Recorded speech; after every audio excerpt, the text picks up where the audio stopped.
ఈరోజు ఒక special day. ఒక పాస్టర్ గారు వచ్చారు.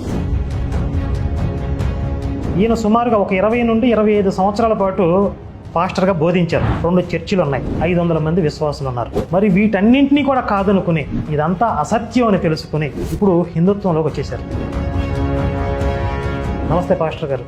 నమస్కారం. బైబిల్ రత్న కరుణాకర్ గారు. మీకు కూడా బైబిల్ రత్ననేనా? ఎందుకన్నానంటే ఆ మాట 2005వ సంవత్సరం నుంచి నేను సేవకునిగా ఉండి అనేక చోట్ల సువార్త ప్రకటించేవాడిని. సువార్త అంటే ఎలాగంటే మీరు ఇలా వచ్చినప్పుడు ఇప్పుడు మీతో పాటు మీ కుటుంబం యొక్క జీవితాలను కూడా కొంత రిస్క్లో పెడుతున్నారు. అంటే మీకు భార్య పిల్లలు ఉన్నారు కదా. నా మనస్సాక్షి నువ్వు తప్పు చేస్తున్నావు, నీకు సత్యం తెలిసినప్పటికీ కూడా, నిజం తెలిసినప్పటికీ కూడా నేను గర్వాప్సి అవ్వకుండా ఉండడం కోసం చాలా ప్రయత్నాలు చేశారు మా వాళ్ళు. ఇవేమో మీరు రాసినటువంటి బుక్స్, ఇవి మా వాళ్ళకి ఎవరికి కూడా కనిపించకుండా రాశాను, ఎందుకంటే చింపేస్తాను. ఇదంతా నా సొంత రికార్డ్ అనమాట. ఈ పాస్టర్ల వ్యవస్థ ఎలా పనిచేస్తుంది? ఇప్పుడు పాస్టర్ల ఫెలోషిప్లు అయ్యి కొన్ని ఉంటాయి కదా, మీరు కొన్ని ఫెలోషిప్లో ఏమైనా మెంబర్గా అట్లా ఉండడం ఏముందా? ఉన్నానండి, ఫెలోషిప్లో మెంబర్గా ఉన్నానండి. ఈ రికార్డ్ అంతా వాడి దగ్గర ఉంటుంది కదా. సుగుణమ్మ, ఇన్ని సంవత్సరాల నుండి నువ్వు ఈ వ్యాధితో బాధపడుతున్నావు. ఏ వ్యాధో ఇతనికి ముందుగా తెలుసుకోండి, మరి చెప్పింది కదా.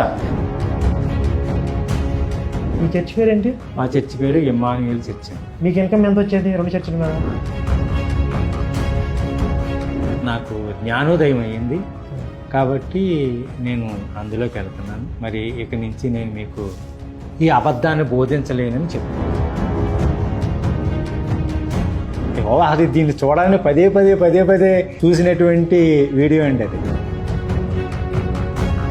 ఇప్పుడు చాలా వీడియోల్లో చూస్తూ ఉంటాం కదా, పాస్టర్లు హిందూ దేవుళ్ళని దూషించడం కానీ, హిందుత్వాన్ని విమర్శించడం కానీ ఇవన్నీ చేస్తూ ఉంటారు. మరి మీరు పాస్టర్గా ఉన్నప్పుడు కూడా ఇలాంటివి జరిగాయి? నెంబర్ 1 అండి అందులో. నేను మాడుగుల వెళ్ళానండి. అంటే మోదకొండమ్మ అనేటటువంటి దేవత అక్కడ ఉన్నది. ఆ దేవతను కూడా నేను దూషించానండి. ఏమని? కాకినాడలో మిమ్మల్ని బాగా గుర్తుపడతారా?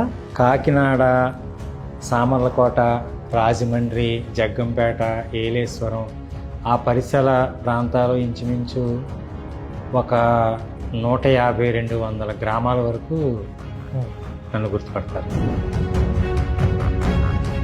ఈ వీడియో బయటకు వచ్చిన తర్వాత మరి చాలామంది క్రైస్తవులు గగ్గోలు పెట్టి, లేకపోతే పాస్టర్లు అసలు ఏంది, ఎట్లా జరిగింది, ఈయన ఏంది, అక్కడికి వెళ్ళటం ఏంది, మనం వెళ్ళి కూర్చొని మాట్లాడదాం, ఆయనకి ఆయన దెయ్యం పట్టిందా, సైతాన్ని పట్టిందా అని ఏమైనా ప్రయత్నాలు చేసే అవకాశం ఉందా? ఖచ్చితంగా ఉంటుంది. యుగానికి దేవుడు ఒక ఆయన్ని పంపిస్తూ ఉంటాడు. మిమ్మల్ని ఈ కలియుగంలో శివుడి కింద పంపించాడు బాబు అని. విజయ్ కుమార్ తర్వాత వీపీరెడ్డి డిబేట్ చూసారా? మీ డిబేట్ చూడలేనటువంటి పాస్టర్లు ఎవరో ఉంటారండి. ఎవరితో ఏ డిబేట్ చేస్తారో, ఎవరికి ఏ కౌంటర్ ఇస్తారో అన్నీ తెలిసింది. అంగీకరించడానికి చాలా పెద్ద మనసు కావాలండి.